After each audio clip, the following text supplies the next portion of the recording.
നമസ്കാരം. പ്രധാന വാർത്തകൾ.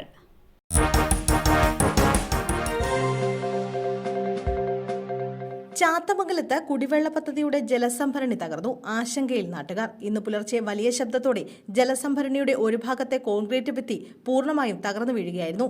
സംഭവം നടന്ന സമയത്ത് ഏകദേശം 50,000 ലിറ്ററോളം വെള്ളം ജലസംഭരണിയിലുണ്ടായിരുന്നു. സംഭവം പ്രദേശവാസികൾക്കിടയിൽ വലിയ ആശങ്ക സൃഷ്ടിച്ചിട്ടുണ്ട്. സംഭരണിയുടെ തകർച്ചയെ തുടർന്ന് സമീപ പ്രദേശങ്ങളിൽ വെള്ളം കുത്തിയൊലിച്ചെത്തി. ആളപായം റിപ്പോർട്ട് ചെയ്തില്ലെങ്കിലും ഇത് കുടിവെള്ള വിതരണത്തെ എങ്ങനെ ബാധിക്കുമെന്ന ആശങ്കയിലാണ് നാട്ടുകാർ. നിലവിൽ ജലവിതരണം തടസ്സപ്പെട്ടിട്ടുണ്ടോ എന്നതിനെക്കുറിച്ച് ഔദ്യോഗിക വിവരമില്ല.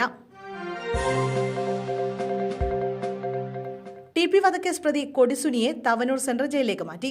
കോടതി പരിസരത്തെ പരസ്യ മദ്യപാനം ഉൾപ്പെടെ പുറത്തുവന്ന പശ്ചാത്തലത്തിലാണ് നടപടി.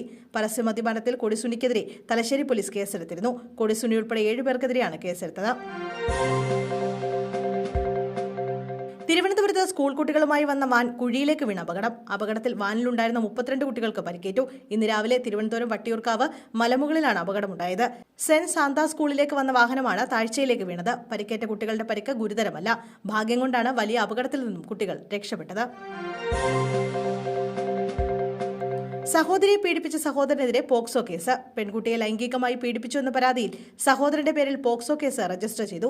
കോഴിക്കോട് പൂക്കാട്ടുകരി സ്വദേശിയായ പെൺകുട്ടിയാണ് സഹോദരൻ പീഡിപ്പിച്ചത്. 2020-ലായിരുന്നു കേസിന് ആസ്പദമായ സംഭവം. അന്ന് പെൺകുട്ടി 5ാം ക്ലാസ്സിലും സഹോദരൻ 8ാം ക്ലാസ്സിലുമായിരുന്നു. പെൺകുട്ടി കൗൺസിലറോട് കാര്യങ്ങൾ പറഞ്ഞതിനെ തുടർന്ന് വിവരം പോലീസിന് കൈമാറുകയായിരുന്നു.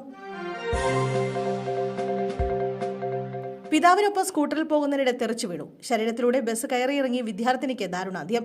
പാലക്കാട് കൊഴിഞ്ഞമ്പാറയിൽ ശരീരത്തിലൂടെ ബസ് കയറിയിറങ്ങി വിദ്യാർത്ഥിനി മരിച്ചു. കൊഴിഞ്ഞമ്പാറ അത്തിക്കോട് വെച്ച് ഇന്ന് രാവിലെ 9 മണിക്കാണ് അപകടമുണ്ടായത്. Kozhinjampara saint Paul's English medium സ്കൂളിലെ 2ാം ക്ലാസ് വിദ്യാർത്ഥി നഫീസത്ത് മിസ്രിയാണ് മരിച്ചത്.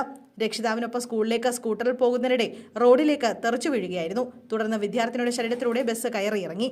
തകർന്നു കിടക്കുന്ന പാലക്കാട് പൊള്ളാച്ചി പാതയിൽ വെച്ചാണ് ദാരുണമായ അപകടമുണ്ടായത്.